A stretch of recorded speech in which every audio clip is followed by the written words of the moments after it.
ನನ್ನ ಪ್ರೀತಿಯ ಮಗುವೆ, ಶೀಘ್ರದಲ್ಲಿಯೇ ನಿನ್ನ ಮನೆಯಲ್ಲಿ ಒಂದು ಶುಭ ಉತ್ಸವ ನಡೆಯಲಿದೆ ಮತ್ತು ನೀನು ಬಹು ದಿನಗಳಿಂದ ಕಾಯುತ್ತಿರುವ ಒಂದು ಒಳ್ಳೆಯ ಸುದ್ದಿಯೂ ಸಹ ನಿನಗೆ ಸಿಗಲಿದೆ.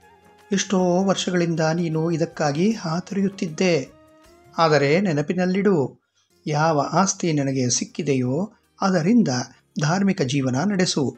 ಇದನ್ನು ನಾನು ನಿನಗೆ ಕಲಿಸಿದ್ದೇನೆ.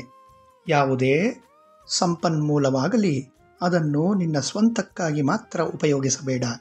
ಯಾರಿಗೆ ಅಗತ್ಯವಿದೆಯೋ ಅವರಿಗೆ ಯಾವುದಾದರೊಂದು ರೂಪದಲ್ಲಿ ಸಹಾಯ ಮಾಡು. ಬಹಳ ಬೇಗನೆ ಬಣ್ಣಗಳ ಹಬ್ಬ ಅಂದರೆ ಹೋಲಿ ಹಬ್ಬ ಬರುತ್ತಿದೆ. ನಿನ್ನ ಸ್ನೇಹಿತರು ಮತ್ತು ಪರಿವಾರದವರೊಂದಿಗೆ ಹಬ್ಬವನ್ನು ಆಚರಿಸು. ಆದರೆ ರಾಸಾಯನಿಕ ಬಣ್ಣಗಳಿಂದ ಮತ್ತು ವಸ್ತುಗಳಿಂದ ದೂರವಿರು. ನೀರನ್ನು ದುರುಪಯೋಗಪಡಿಸಬೇಡ. ನಾನು ನಿನ್ನ ಶಿರ್ಡಿ ಪ್ರಯಾಣಕ್ಕಾಗಿ ತಯಾರಿ ನಡೆಸುತ್ತಿದ್ದೇನೆ, ಚಿಂತಿಸಬೇಡ. ಸಂತಸದಿಂದಿರು.